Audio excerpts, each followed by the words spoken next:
Bacaan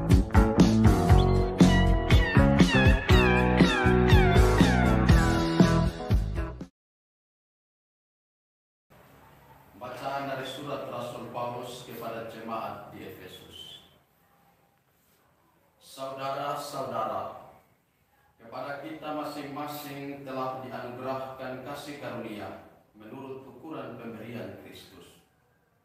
Itulah sebabnya kitab suci berkata, tatkala naik ke tempat tinggi, ia membawa tawanan-tawanan, ia memberikan pemberian-pemberian kepada manusia. Bukankah ia telah naik, berarti bahwa ia juga telah turun ke bagian bumi yang paling bawah. Dia yang telah turun itu, dialah pula yang telah naik jauh lebih tinggi daripada semua langit untuk memenuhi segala sesuatu. Dialah juga yang memberikan baik rasul-rasul maupun nabi-nabi, baik pewarta Injil, gembala umat maupun pengajar. Semuanya itu untuk memperlengkapi orang-orang kudus bagi tugas pelayanan, bagi pembangunan tubuh Kristus. Dengan demikian, akhirnya kita semua akan mencapai kesatuan iman dan pengetahuan yang benar tentang Anak Allah, kedewasaan penuh dan tingkat pertumbuhan yang sesuai dengan kepenuhan Kristus. Dengan demikian, kita bukan lagi anak-anak kecil yang diombang-ambingkan oleh rupa-rupa angin pengajaran atau oleh permainan palsu dalam kelicikan mereka yang menyesatkan. Sebaliknya, dengan berpegang teguh pada kebenaran dan kasih, kita bertumbuh dalam segala hal menuju Kristus Sang Kepala.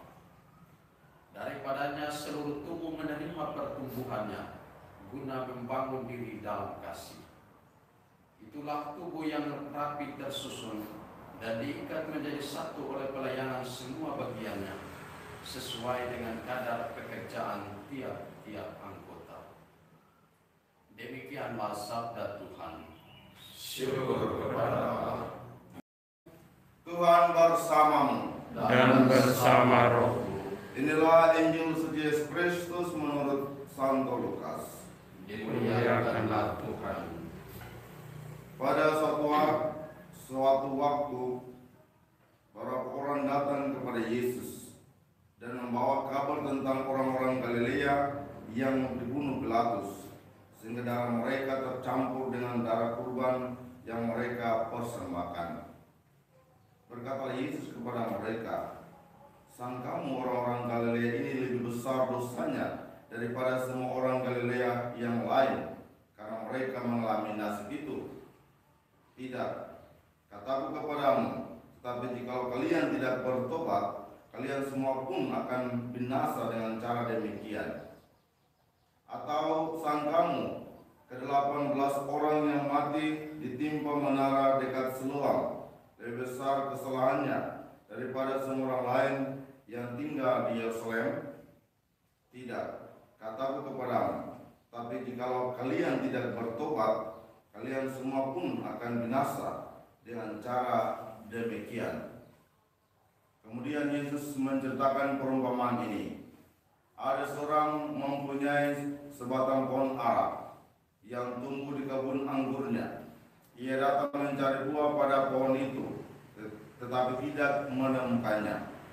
Maka berkatalah ia kepada pengurus kebun anggur itu, "Sudah 3 tahun aku datang mencari buah pada pohon ara itu, namun tidak pernah menemukannya. Sebab itu tebanglah pohon ini. Untuk apa pohon ini hidup di tanah ini dengan percuma?"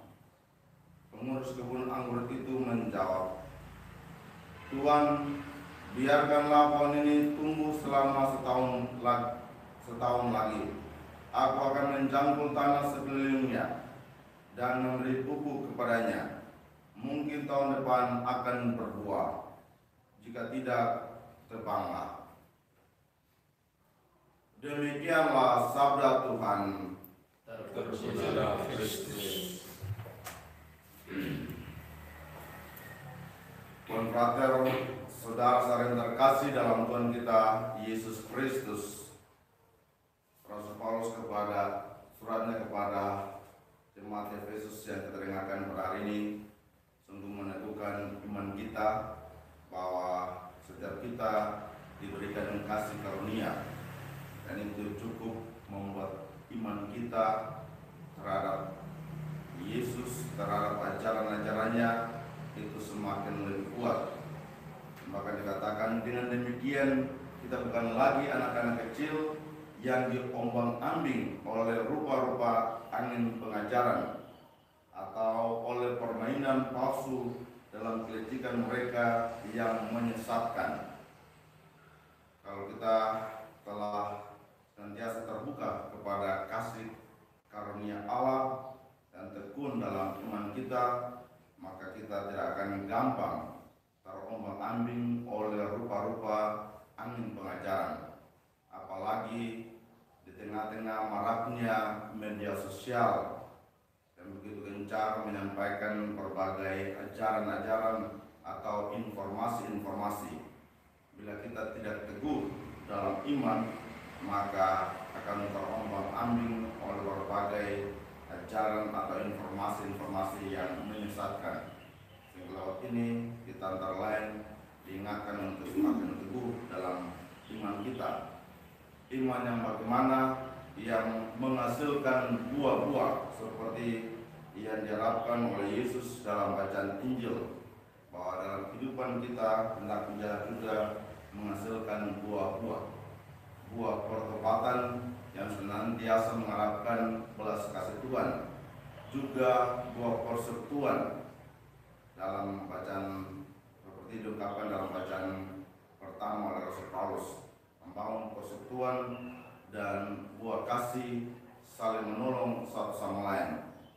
Kalau kita terus teguh pada ajaran-ajaran iman ini, maka kehidupan kita sungguh-sungguh berkenan pada Tuhan, dan kita kelak juga memperoleh kesatuan kita dengan Allah Tritunggal di surga. Semoga demikian. Amin.